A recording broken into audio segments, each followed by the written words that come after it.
demokrasigu waxa weeye waa diin gaalo wa annaga mabda'eena iyo waxaan ku abtirsanaynaa noo diidahay annaga maadaama ana dad muslimiina muslim iyo dimuqraadiyad meel ma wada galaan dimuqraadiyad waxa weeyaan xukunkan iyagaa iskale shacabka iskale annagana waxaan aaminsannahay in alxukmu ilaa lilah ma isleedihiin idinku sida daliibaan baad Soomaaliya qabsanaysaan rajo ma idinku jirta inaad Soomaaliya qabsataan guud ahaanba waa waxa aan higsanayna weeyaan inaan insha Allah taala aan Soomaaliya inaan qabsano waan higsanaynaa insha Allah taala ma isku dayaysaan inaad wada hadal la gashaan dawladda annagu sidaba nimankan dawlad kama aaminsanin cumuumanna waxa weeyaan cid kasta oo shariicada Ilaahay noo diiday inaan la hadalno la hadli mayno ciddii Ilaahay shariicadiisa noo banisay la hadalna waa la hadli doonaa insha Allah waqtigeeda.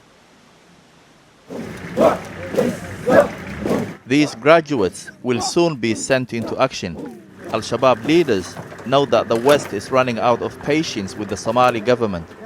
Funding for the African Union mission here has been cut year after year, and many of their soldiers have been killed.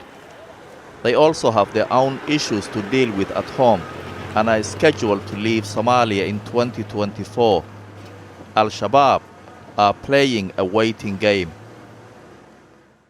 cumuumanna waxa weeyaan cid kasta oo shariicada Ilaahay noo diiday inaan la hadalno la hadli mayno ciddii Ilaahay shariicadiisa noo banisay la hadalna waa la hadli doonaa insha Allah waqtigeeda.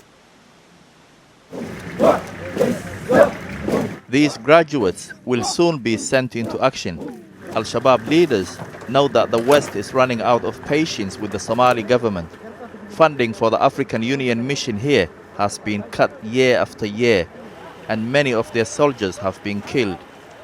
They also have their own issues to deal with at home and are scheduled to leave Somalia in 2024. Al-Shabaab are playing a waiting game.